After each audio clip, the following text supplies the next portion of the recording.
E aí, o que que ocorre? Vê bem, dentro dessa perspectiva que a gente tem, né, a norma vai nos dizer, lá dentro do requisito 6, olha que coisa legal.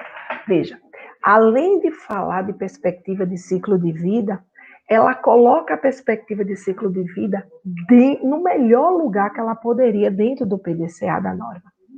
Nós não podemos esquecer que a ISO 14001, ela está desenhada dentro de um grande PDCA. Eu tenho ali a etapa de planejamento, requisito 4, 5 e 6. Lembram? A etapa de execução, 7 e 8. A etapa de cheque, requisito 9. E a etapa de ação, requisito 10. Então, ela traz essa perspectiva de ciclo de vida atrelado aos aspectos ambientais. Isso mesmo. Então, Jaciara, você está me dizendo que antes de eu pensar numa perspectiva de ciclo de vida, eu deveria levantar os meus aspectos ambientais? Sim, é isso que eu estou dizendo. A norma, ela nos faz esse exercício. Ela diz assim, olha, você deve levantar os aspectos ambientais inerentes à tua atividade dentro de uma perspectiva de ciclo de vida. Então, muitas vezes, a gente faz o contrário. A gente quer desenhar a perspectiva de ciclo de vida sem ter levantado os aspectos. Pode, claro que pode. Pode, poder a gente pode. É mais trabalhoso? Eu acho que é.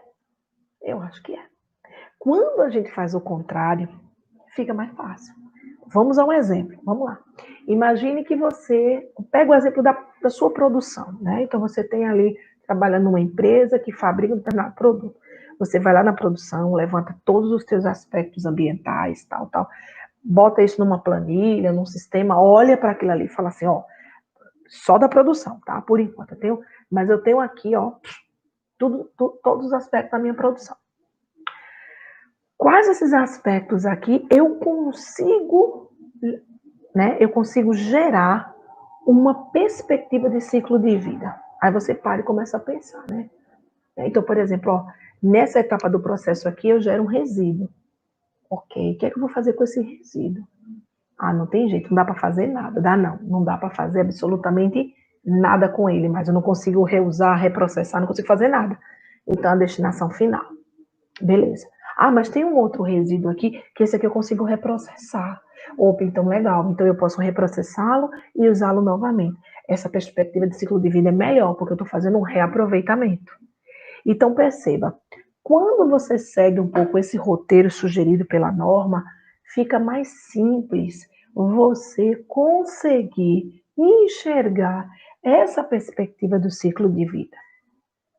Só que aí, senhores, nós estamos falando de um desenho estritamente dentro da nossa empresa. Eu estou olhando só para a minha empresa ali.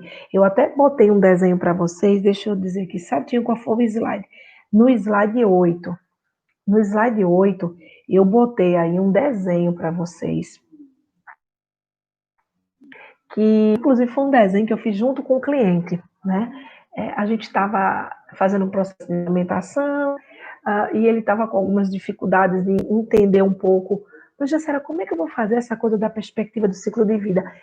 Exatamente porque ele tem aquela ideia que talvez a gente precisasse desenhar o ciclo inteiro, para cada produto dele eu teria que fazer todo dia. Aí eu disse, não, calma, não é bem assim não. E aí nós fizemos um desenho, né? E esse desenho, inclusive, eu coloquei no material de vocês no slide 8, né? Um desenho bem parecido. Eu fiz ali por questão de confidencialidade, eu fiz ali um ajuste, coloquei ali fábrica de chocolate, adoro chocolate, adoro, né? É uma das coisas que eu gosto. E aí eu coloquei aí, olha, se vocês observarem, eu tracei uma linha verde que foi proposital, para a gente poder estabelecer ali o limite da nossa empresa, o limite. Só que eu não quero falar desse limite, eu quero falar do que está fora do limite da empresa, né? Então eu coloquei, por exemplo, fora do limite, eu coloquei um quadradinho com projeto, com aquisição e com transporte. Então, Jassara, você está dizendo para a gente que a etapa de projeto, aquisição e transporte, ela excede os limites da fábrica. Exatamente, exatamente. Muitas vezes, essa etapa de projeto não é feita na própria planta, é feita no escritório de projeto. E aí vem a pergunta, desde a concepção do produto, por exemplo, ou das práticas, né, se a gente estiver falando de uma empresa de serviço, eu já penso nisso dentro de uma perspectiva de ciclo de vida? Eu deveria, eu deveria. Como é que eu vou, por exemplo, criar um produto que vai usar uma matéria-prima, que lá no final eu vou ter uma dificuldade para descartar os resíduos daquele produto?